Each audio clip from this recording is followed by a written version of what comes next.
Mr. Kaminis, who are the same for us also in the region of Attica. We are really very happy that you choose our city to do your congress in Athens, because you have to tell to Europe that Athens is a peaceful city where democracy is there, and with the strikes we can live in, because all the problems of the crisis and Greece are really condensed, as Mr. Kaminis said, in Athens. So thank you very much that we are here. And we are here to discuss real problems, because we've read your program, which are very interesting us. And we are sure that they will help us to go over that discussion, that we are really have this discussion also in the region of Attica, and with you and your I have had a speech for mine, not from Mr. Boros, and because of the lectures of my son, who is a student here, and who is very fond of boxing. So I'm not politically, I don't find boxing I agree with him politically. But I really, when I read his book yesterday, it's very important your Congress is here, because you have believed the Green movement in the so important values for human being, that if we have had them in our governance, sure the crisis would have not been so hard. So go on and help us. Thank you very much.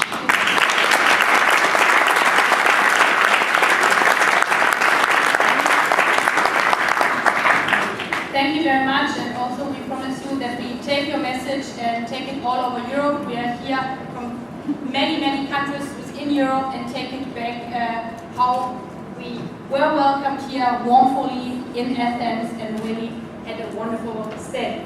Thank you very much for your both speeches, and now I turn over to Philippe Lambert for his final opening speech after decades for the European Union. One decade.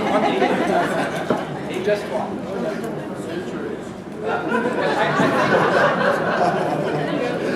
I think this must be my 29th EGP Council or Congress, and I think it won't be the last, but certainly not in the same capacity. The difference, we're not here by chance.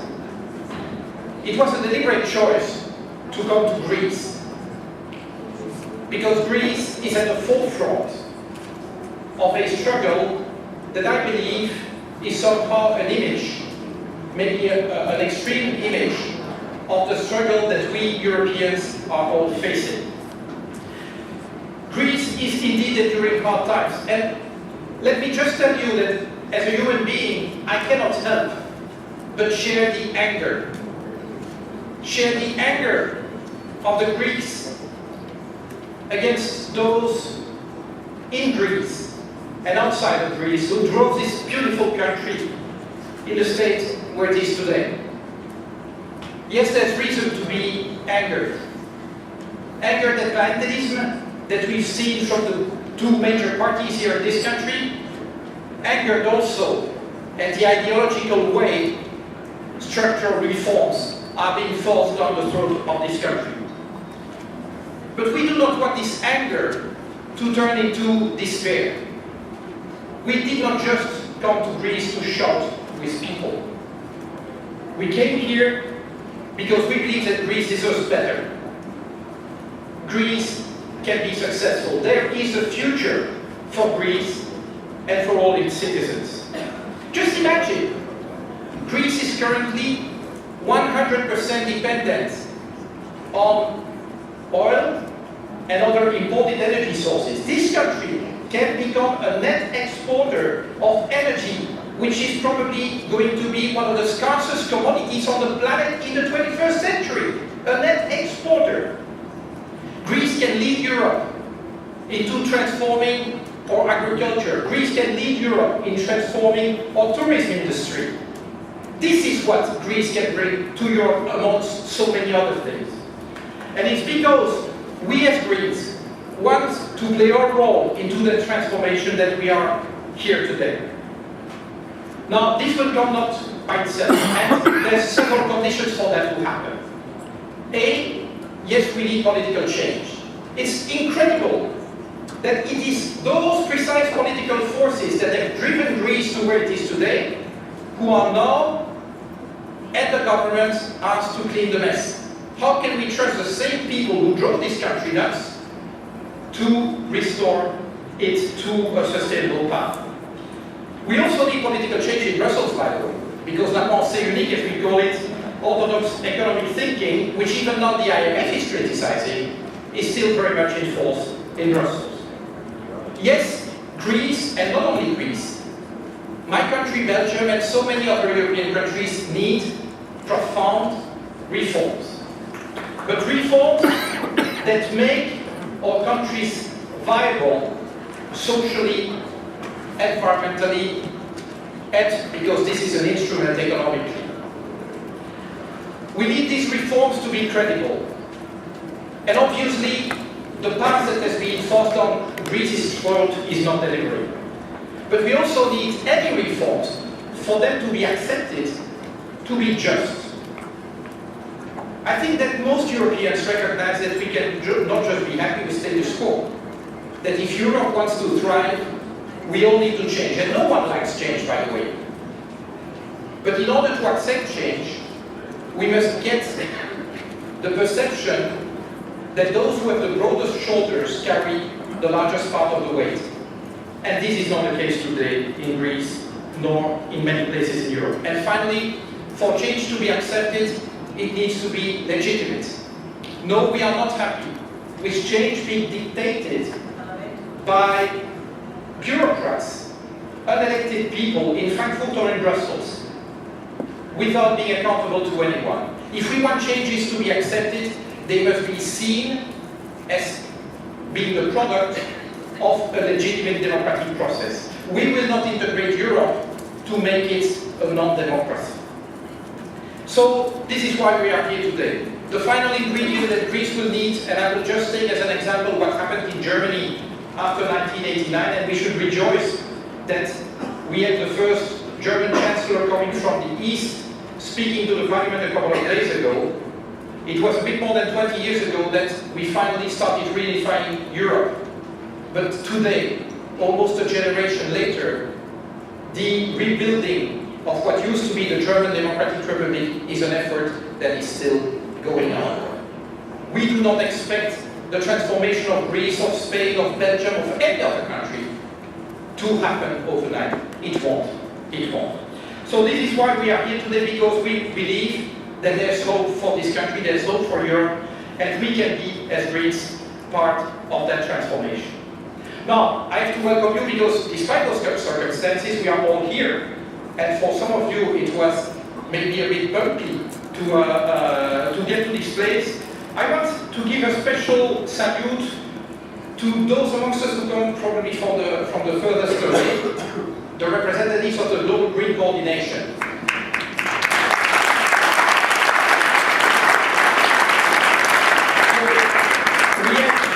We have the new executive members and a few other members of the Global Green Coordination. You know that in Dakar we decided to gradually make the Global Greens something more solid, something more structured, something that can make a difference at global level, because we know that if we want to diffuse the time bombs that we are sitting on in the 21st century, the rising inequalities and or absurd ecological footprint, well, these are global challenges.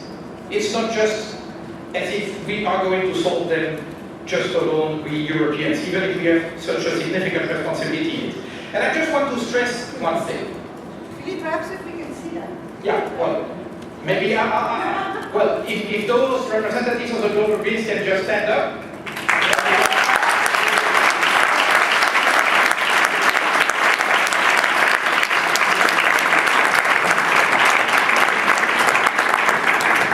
Say something about green politics and doing politics. We are, well, How is the photo? Thank you. No, I just want to say something about doing green politics, because we are lucky in almost every single European member state. And here I'm speaking about the EU members. But even in Europe, in other non-EU member states, we know that we are not living under the rule of law and under democracy. And many of those representatives of the global Greens, and I would just like to mention Frank Arinesa and Lia Katani. Frank is coming from Rwanda, Ali is coming from Pakistan.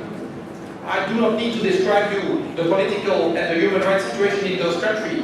Frankly speaking, for me as a politician, it doesn't require a lot of courage to do my job. For them, it takes more than guts. More than guts. This is really courage, and I think that they can be a source of inspiration for us.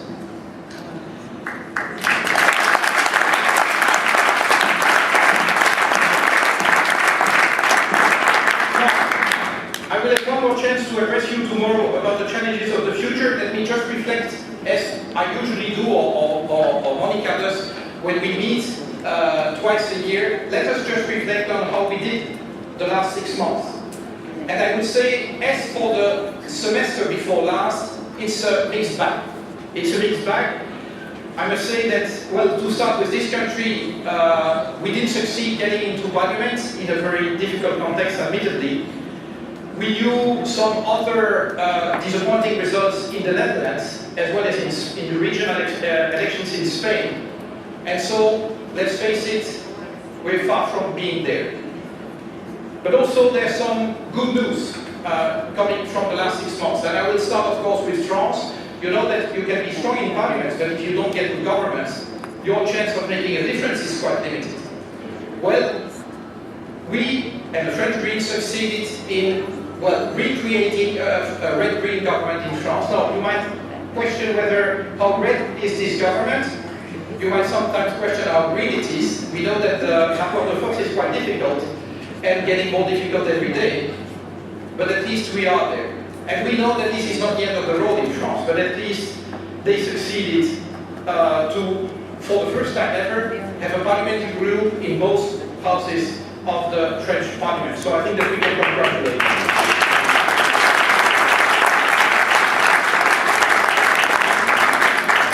Now, you'll tell me that I'm biased, that I'm probably the mouthpiece of the German Greens, but sorry, there are elections all the time in this country. And then again, we had significant successes. You know that last year it was very significant because for the first time ever, the Greens in Germany became represented in all the regional parliaments in the country.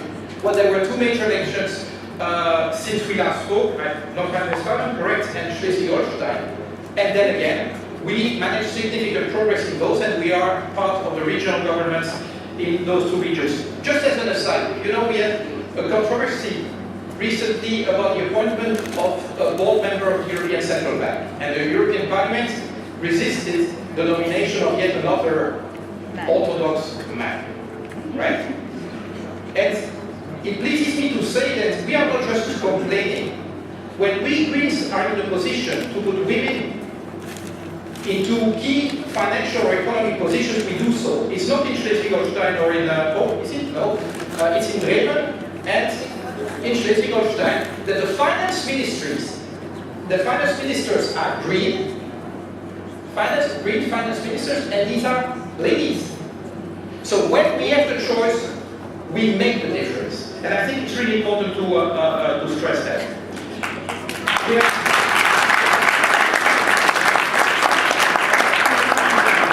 We have also local elections in Belgium and in Finland. These were good progresses in those 2 countries. So in Belgium, I can just speak of the top of my head. I think that Ecolo increased its number of city councillors by 36%. We went from 2 to 6 mayors. Groen, I don't have the figures by heart, but I know it was a very similar progress. Groen is confronted with a very difficult choice in Antwerp. With you know, this strong man, again man, of Flemish politics, preaching basically the country of green politics, and well, Good luck in the negotiations there. Well, I guess that you will end up being out of the coalition. Then finally, I want to mention one country that we seldom mention, Lithuania. A country for the first time, where for the first time we have a Green member of parliament. So these are the messages that we have managed to realize in the last 6 months. I think that this should give us courage again, and we'll go back to that tomorrow. We are not there yet. The Czechs. Sorry, yes, the Czechs went back to parliament, so we got two senators, one of them directly elected. Okay, I forgot the Czechs, sorry about that. Georgia, correct, Georgia. Well, and you know how difficult Georgia is. Again, I mean, doing politics in Georgia requires some strength and courage compared to doing politics in France or in Belgium. So again, there we got for the first time a Green MP. Let me just finish by saying that tomorrow we are going to elect a new committee that will be the major achievement of this council. This committee will need to lead us into the next European election. And let's face it, this will be the real test. You remember, last time for 2009, we were 10 months into the crisis. And many pundits said, well, Greens are people for good times, but when times turn bad, they will disappear. Well, we progressed. We progressed. Now, 2014 will be the time where we will verify whether in the depth of the crisis, we can still make progress. And as all of you know, we're not there yet. So I hope that this council can help us getting our energies focused on that challenge, more on that tomorrow, and I will be pleased to pass to Annalena, who will lead us into the next part of our introduction. Thank you.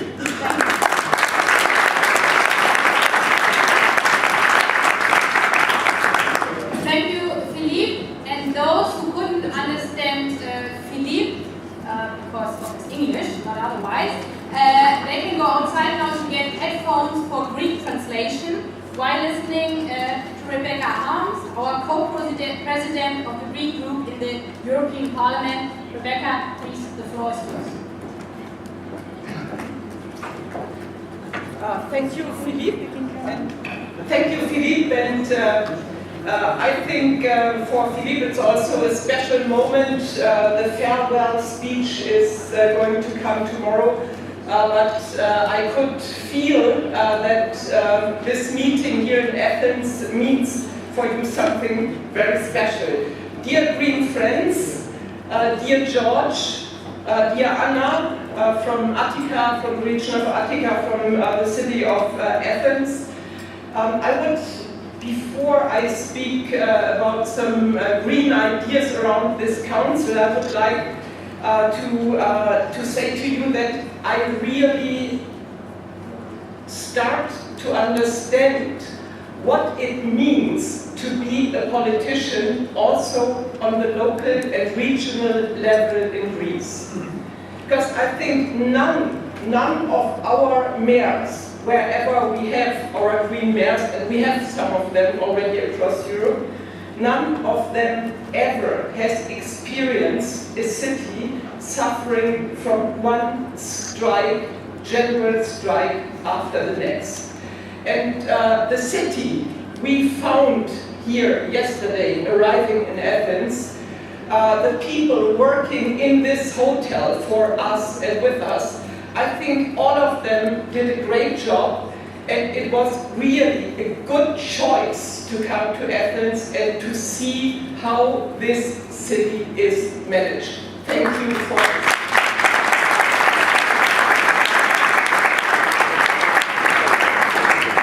I don't know whether you tried. I tried to learn some Greek words. I have to admit, it's really a challenge. It's a very difficult language. Anna Bütikofer, who he's going to speak tomorrow, I think he has some experience. Maybe in this he is really better than I am, but I learned the most important word. This is kalosirfate. Can you repeat it? Carlos Siemfate. Welcome. I have to congratulate to you because nobody did it so far. Maybe Philippe forgot it because he's so busy with the crisis fighting. Everybody joining the European Greens received the Nobel Prize for Peace. I know there have been some arguments about the decision of the Nobel Prize Committee, also in the Greens. I was very delighted and also touched in a quite emotional way when I heard about the decision of the Prize Committee somewhere north, in the north of Europe, not too close to Brussels. And I felt reminded to where we come from. So everything we have to protect and to develop from now on, everything is given to us, has been prepared for us by several generations of good and I think also very responsible European politicians. Looking back, I would say the Nobel Prize Committee has really understood that the project of this European Union is a unique project. Looking back, if you think about the times after war, or if you only think about the time before the reunification of the continent started in '89, so we are coming from very dark times, and if we are not forgetting about this European way to overcome the split of the continent, then we will also be ready for a very, very good future. Why I'm optimistic? So 4 years ago, the Nobel Prize Committee decided to give the prize to Obama. Around this, I remember also some tough arguments. Obama made it again against every negative discussion. He was able to win the election. So learning from this, I think 4 years ahead, Europe will be in a much better shape. Why? Because I think all the arguments you have heard already from Philippe, this prize is really kind of a motor. I take it as a motor for working still better for Europe, and the Greens can make a difference. I will not in this moment remind you to this difference. You will take your time during a lot of discussions in this council meeting to discuss about the Green New Deal, the fiscal union, more democracy in the European Union. You are going to discuss also how Europe can shape its social profile. So let's do it. Let's define how the Greens can contribute to a still better European Union, and yes, then let's go back and work for Europe all together in all the places where we are coming from. Good luck.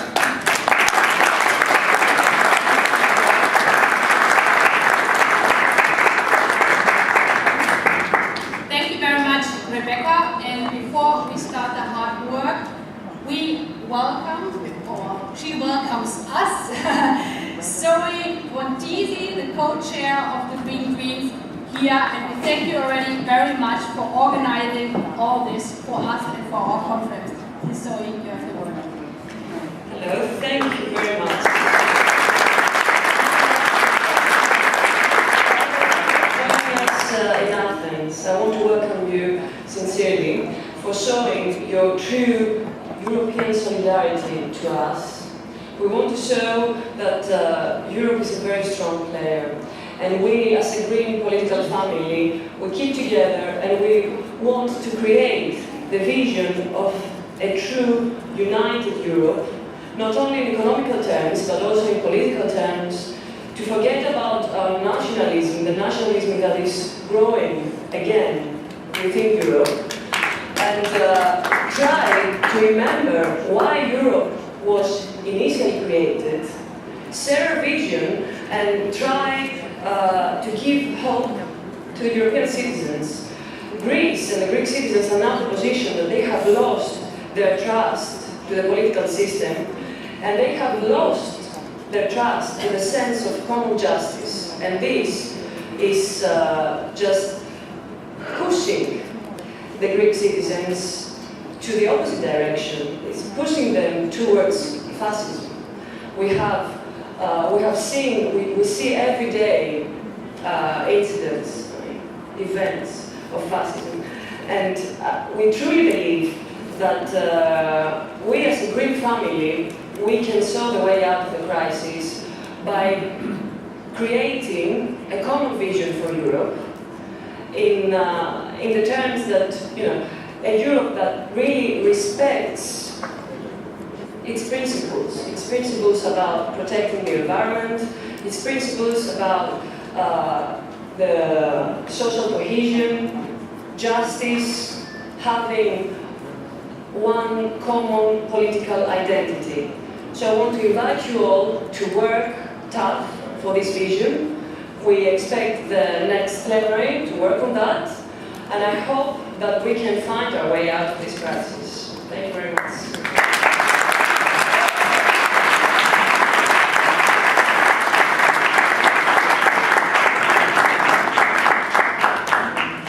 Thank you all for these welcoming words. I think we have now a heavy burden on our shoulders, what we have to work on during the next day.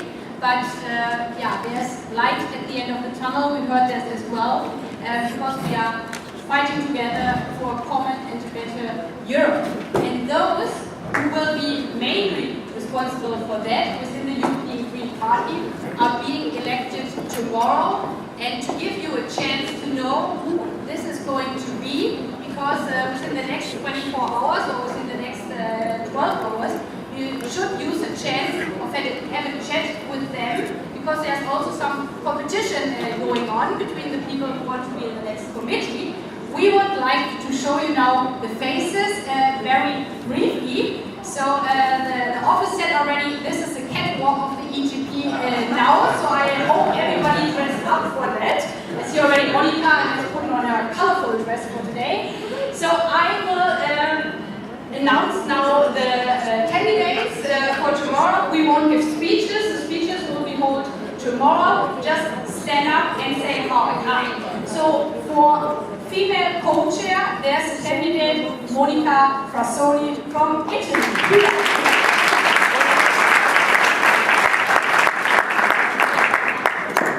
For male chair, there's a candidate, Reinhard Bütikofer from Germany.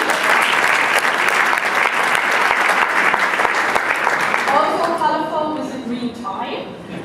Secretary General, we have the candidate Jacqueline Kramer, the Open Logo from Netherlands. She left the room. Well, I hope this is not a bad sign. Well, everybody knows Jacqueline. Treasurer, we have the candidacy from Lena Lindström from Sweden.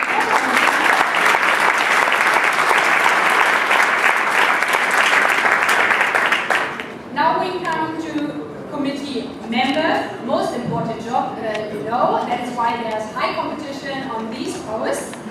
We have Gwendoline Delbos-Corfield from France.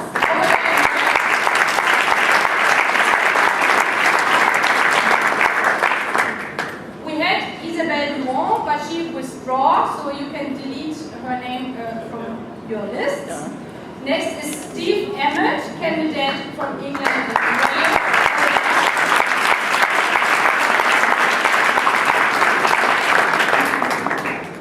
Daniel Feher from Hungary, over there.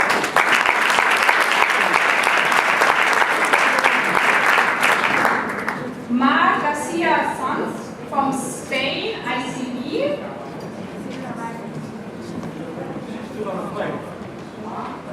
So look at the printing. And I have to say, it's not that they are not here because they didn't want to come. Some of them are still stuck in traffic from the airport. So it could happen that this happened. Next one. one, Georgia Ionescu from Romania. This was pretty wrong.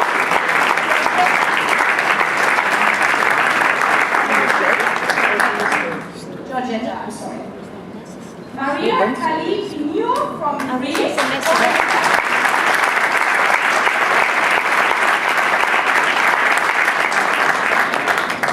Alexei Kozlov from Russia.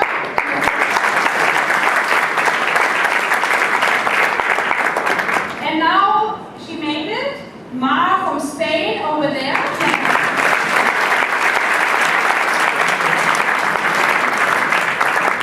As well, Jacqueline, she also entered the room in red.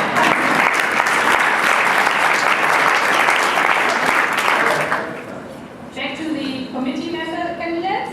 Panu Laturi from Finland.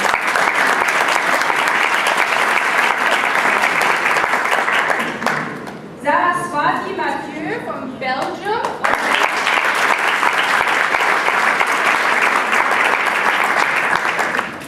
Jean Roussillon from Switzerland.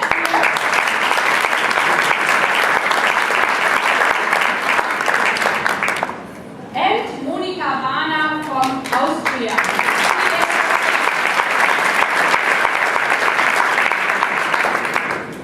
We would like to thank everybody for their candidacy. We know that there is some competition, but we are very happy that we have so many engaged people within our Green family, within our Green party, and we hope that we make a good choice tomorrow.